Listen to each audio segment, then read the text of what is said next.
Hello friends, welcome to the channel. आज का हमारा टॉपिक है अबाउट द टंग। तो आज इस वीडियो में हम टंग की एनाटॉमी के बारे में डिस्कस करेंगे। तो अगर हम टंग को देखें, डिफाइन करें तो it is a muscular organ situated in the floor of the mouth और ओरल कैविटी। तो ओरल कैविटी में प्रेजेंट होने वाला ये एक प्रकार से मस्कुलर ऑर्गन है। अब जब ये मस्कुलर ऑर्गन है तो ये कैसी मसल है? It is a voluntary muscle. That means it is fully under the control of our will. हम अपनी इच्छा के अनुसार टंग को मूव कर सकते हैं, इसलिए हम इसको वॉलंटरी मसल बोलते हैं, है ना। जब भी हम खाना खाते हैं या कुछ ड्रिंक लेते हैं या फिर स्पीच के दौरान हमारी जो टंग है वॉलंटरीली मूव कर सकती है। Then it is a sensory organ for taste. Taste के सेंसेशन को कैरी करने का ये एक सेंसरी ऑर्गन है, क्योंकि टंग के ऊपर कुछ रिसेप्टर्स पाए जाते हैं जो कि टेस्ट के सेंसेशन को ब्रेन तक कैरी करते हैं, है ना।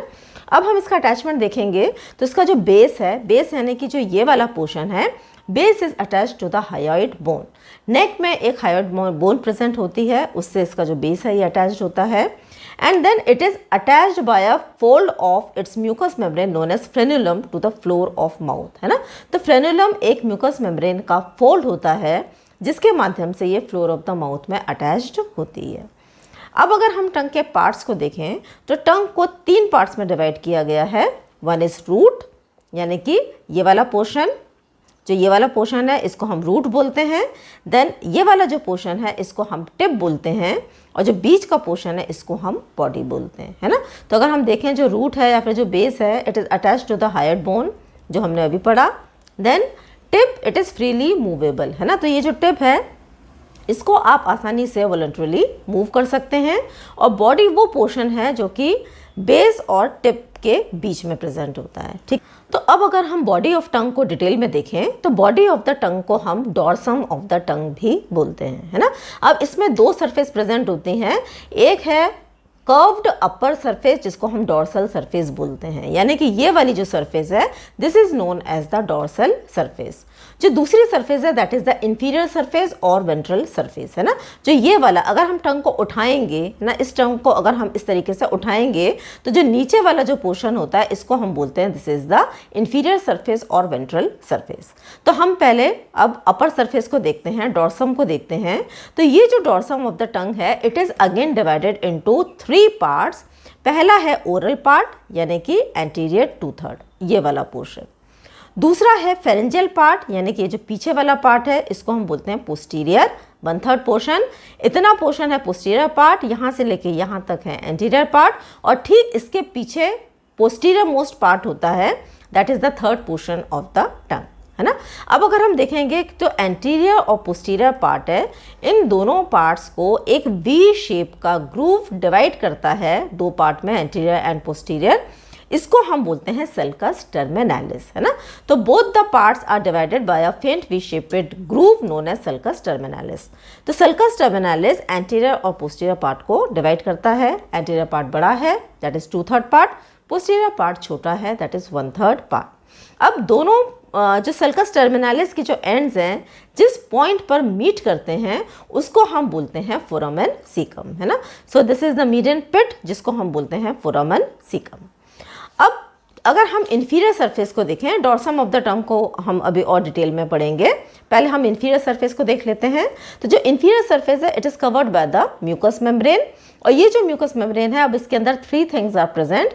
एक होता है फ्रेन्युलम लिंगुअले, है ना। तो बीच का ये देखें, ये तो मीडियन सेप्टम है, इसको हम बोलते हैं फ्रेन्युलम, ठीक है, लिंगुअले। और इसके दोनों तरफ there is prominence of deep lingual veins, है ना। जो डीप लिंगुअल वेन्स है हमारी वो प्रोमिनेंटली शो होती हैं। और उसके भी अगर हम लैटरली देखें, दोनों तरफ देखें, there is a plica fimbriata which is a fold of mucous membrane on either side of the frenulum, है ना।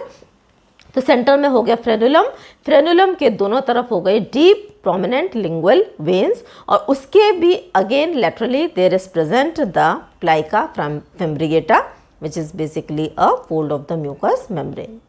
तो अब अगर हम डॉर्सम ऑफ द टंग को देखें that is the superior surface, तो इसके 3 पार्ट हो गए। Oral part that is anterior 2/3, then pharyngeal part that is posterior 1/3 और उसके पीछे वाला पोस्टीरियर मोस्ट पार्ट जो कि आगे जाके कंटिन्यू करता है टू द एपिग्लॉटिस, है ना। अब ओरल पार्ट को हम पेपिलरी पार्ट भी बोलते हैं। क्यों हम पेपिलरी पार्ट बोलते हैं? क्योंकि it contain numerous projections of mucous membrane which is known as the papillae, है ना। यहाँ पर बहुत सारे छोटे छोटे उभार प्रेजेंट होते हैं जो कि म्यूकस मेम्ब्रेन के प्रोजेक्शंस होते हैं, जिनको हम बोलते हैं papillae. Okay, and this papillae are of 4 types, 4 तरीके के पेपिले प्रेजेंट होते हैं। फर्स्ट इज सर्कमवैलेट पेपिले, है ना। अब आप इस डायग्राम को देखें, सर्कमवैलेट पेपिले, ये जो सर्कस टर्मिनालिस है, ठीक इसके सामने एक सिंगल रो में, एक सिंगल लाइन में प्रेजेंट होते हैं। They are the largest papillae, लगभग इनका नंबर 8 से 12 होता है। यहाँ पर हमने 8 शो किया है। So they are 8 to 12 in number.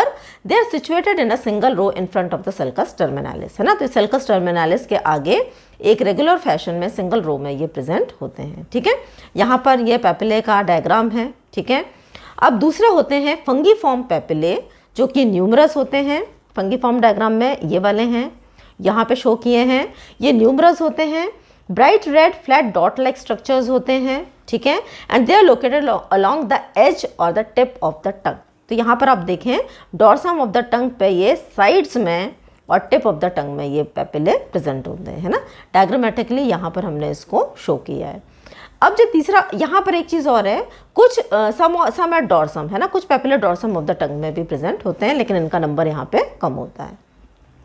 अब तीसरा आता है फोलिएट पेपिले, जो कि transverse mucosal folds on posterolateral surface of the tongue anterior to circumvallate papillae, है ना।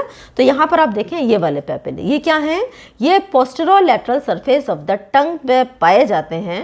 ये ट्रांसवर्स म्यूकोजल फोल्ड्स होते हैं, ठीक है। और इनको भी हमने यहाँ पे डायग्रामेटिकली रिप्रेजेंट किया है। जो 4th टाइप का पेपिला होता है, ये होता है फिलीफॉर्म पेपिला, यानी कि ये वाले पेपिले, ये स्मॉलेस्ट होते हैं, न्यूमरस होते हैं नंबर में। These are the conical projections on dorsum that is anterior 2/3। Anterior 2/3 में ये प्रेजेंट होते हैं और ये टंग को एक तरीके का वेलवेटी शेप प्रोवाइड करते हैं, वेलवेटी अपीयरेंस प्रोवाइड करते हैं। इनको हम मैकेनिकल पेपिले भी बोलते हैं, क्योंकि ये हेल्प करते हैं फूड पार्टिकल्स को ब्रेक करने के लिए, ठीक है। अब यहाँ पर एक पॉइंट है जो कि याद रखना है, और वो ये है कि circumvallate, fungiform and foliate papillae they contain taste buds, है ना। तो ये जो तीनों तरीके के पेपिले हैं, इनके अंदर टेस्ट बड्स प्रेजेंट होती हैं।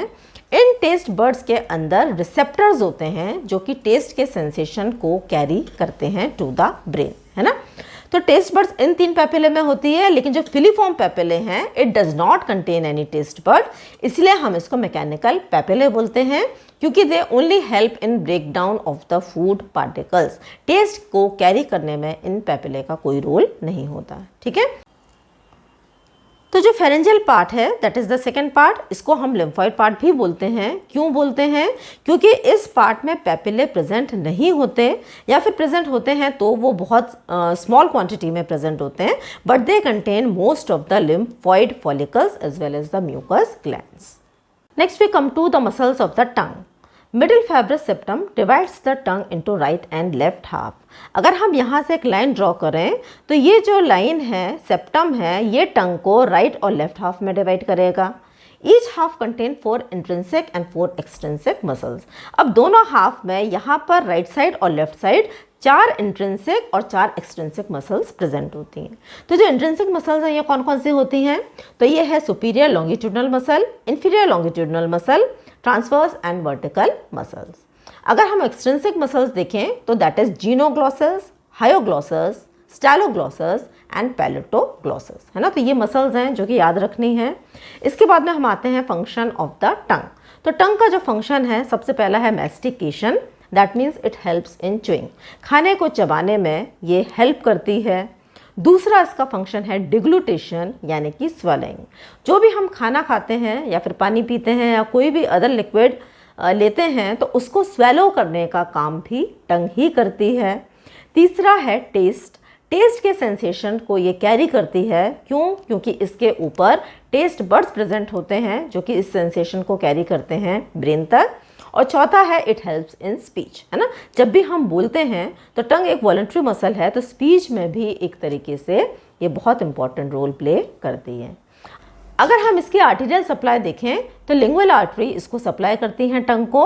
देन वीनस ड्रेनेज देखें तो वीनस ड्रेनेज में आता है डीप लिंगुअल वेन्स। इसकी अगर हम नर्व सप्लाई देखें तो nerve supply is very important in order to understand the pathway of taste, है ना। तो इसको दो तरीके से नर्व सप्लाई करती हैं, एक मोटर है और दूसरी सेंसरी है। जितनी भी इंट्रिंसिक और एक्सट्रिंसिक मसल्स हैं they are supplied by the 12th cranial nerve. 12th cranial nerve hypoglossal nerve होती है। यहाँ पे ध्यान क्या रखना है, एक्सेप्शन, एक्सेप्ट पैलेटोग्लॉसस, है ना। जो पैलेटोग्लॉसस है it is supplied by the 10th cranial nerve जिसको हम वैगस बोलते हैं।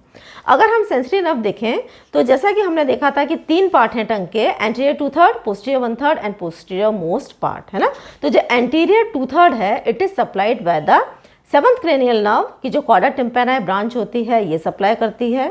पोस्टीरियर 1/3 को 9th cranial nerve that is glossopharyngeal nerve और पोस्टीरियर पार्ट को 10th cranial nerve that is the vagus nerve, ये नर्व सप्लाई करते हैं, है ना। तो this was all about the topic. तो आज हमने टंग की एनाटॉमी के बारे में डिस्कस किया। There is a question which can be answered in the comment box. Question है where are circumvallate papillae located. तो अगर आपको वीडियो समझ में आया है तो वीडियो को लाइक करें, चैनल को सब्सक्राइब करें और वीडियो को शेयर करें। Thanks for watching.